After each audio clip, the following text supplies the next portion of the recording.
This week, we'll be moving our discussion away from atoms and toward the periodic table. On the periodic table, we find elements. And what an element is a pure substance containing only atoms with the same atomic number. Again, underline means write it down. Elements are a pure substance containing only atoms with the same atomic number. For example, the element carbon, which has an atomic number of 6, would contain all atoms with just 6 protons. Okay?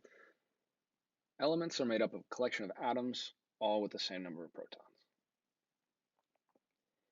The periodic table is how we organize those elements, and we organize them based off of chemical properties. We'll talk exactly what that is later, but for now, all you need to know is that the periodic table is a way of organizing the elements based on chemical properties. I'll give you another second to write this one down.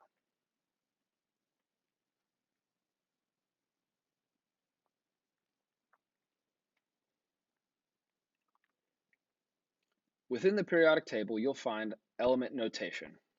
The elements are labeled with either one letter or two. If an element is labeled with 2 letters, the first letter is always uppercase and the second letter is always lowercase. For example, down here I've got carbon, which is C, nitrogen, N, and potassium, which is K.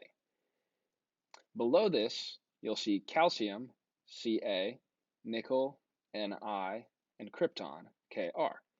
So we use the uppercase and the lowercase to distinguish between different elements. You can see that it would be easy to confuse carbon and calcium if they both were just C, nitrogen and nickel if they both were just N, and potassium actually goes by the Greek name, which is why its abbreviation is K, but we still don't want to get it confused with krypton, Kr. For those of you who have access to internet, the periodic table that we'll be using this year is online, and it's ptable.com.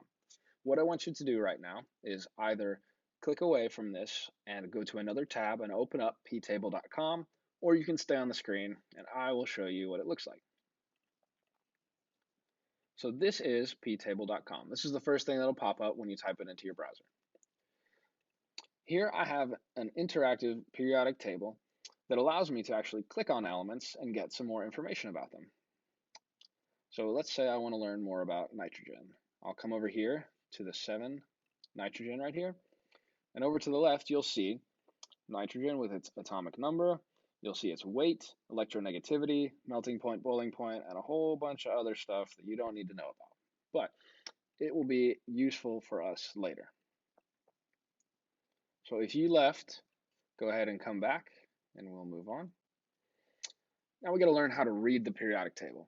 In order to read the periodic table, we've got things called groups and periods, and they'll help us understand where to find things. Groups are vertical columns, and periods are horizontal rows. Again, groups up and down, and then rows horizontal side to side. So let's say I want to find the element that's in group 14, period 3. What I need to do is first locate group 14, which is up here on the top right on your screen, and then I need to locate group 3. If we look over here to the left, this is group 3. Then all I need to do is find the element that sits in both of those, group 14 and period 3, and I've come to find that that element is silicon.